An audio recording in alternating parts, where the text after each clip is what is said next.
World News in 5. Right now.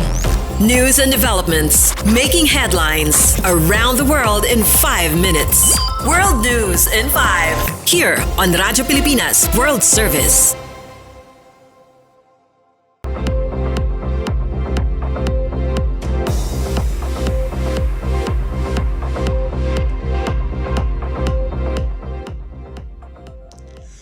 Good day.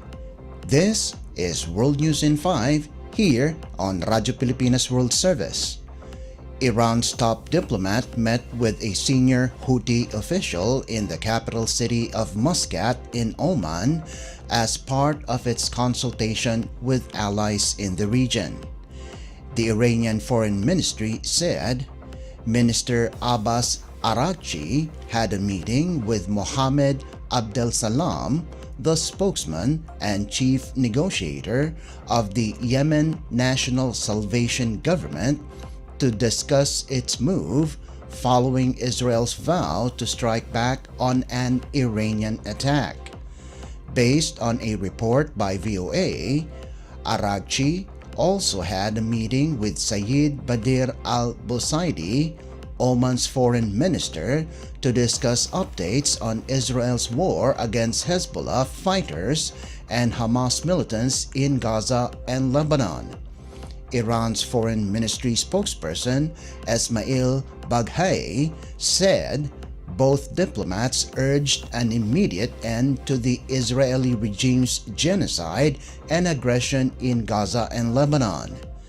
Israel has vowed to respond after Iran launched almost 200 missiles at Israel early this month in what Tehran said was a retaliation for the killing of Iranian Brigadier General Mohammad Reza Zahedi in an Israeli airstrike in Beirut.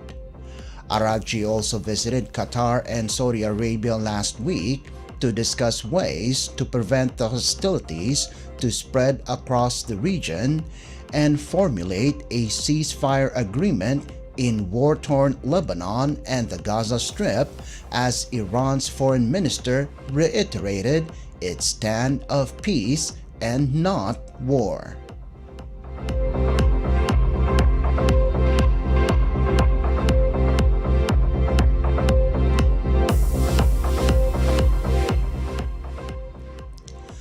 Egypt's health ministry said a bus mishap on a highway in the northeastern part of the country, claiming the lives of 12 university students and injuring 33 others.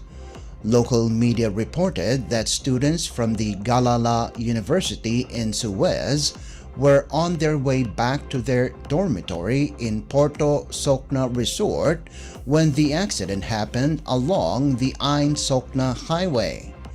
It added that the driver was apprehended as part of the investigation but did not say what caused the crash.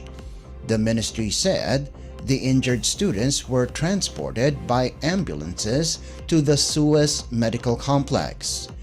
In October of 2023, a deadly road crash killed at least 32 people and injured more than 60 others, involving a passenger bus and several vehicles, primarily due to low visibility caused by fog.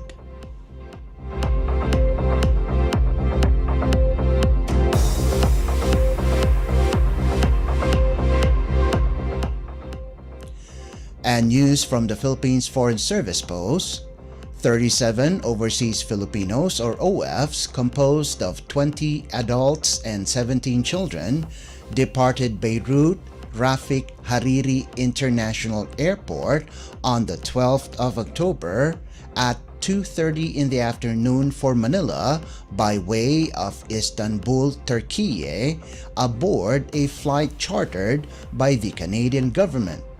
Besides Filipino and Canadian nationals, also on board were American and Mexican nationals. The group of Filipino repatriates was met in Istanbul, Turkey, by officials from the Philippine Embassy in Ankara and the Philippine Consulate General in Istanbul, led by His Excellency Ambassador Henry Bensurto and Consul General Sherlene Manangkil.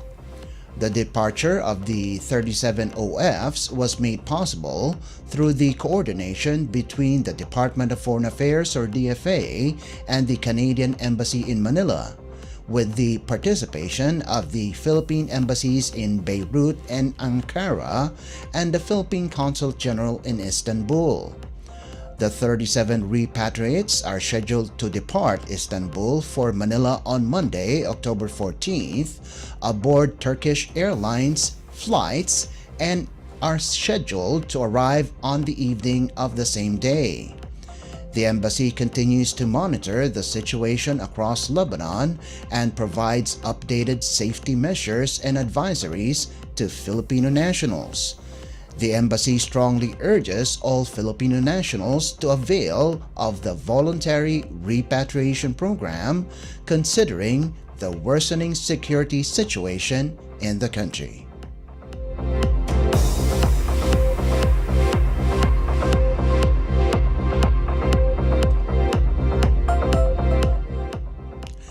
And that concludes today's edition of World News in 5.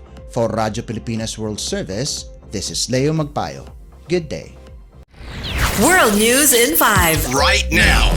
News and developments making headlines around the world in 5 minutes. World News in 5. Here on Radyo Pilipinas World Service.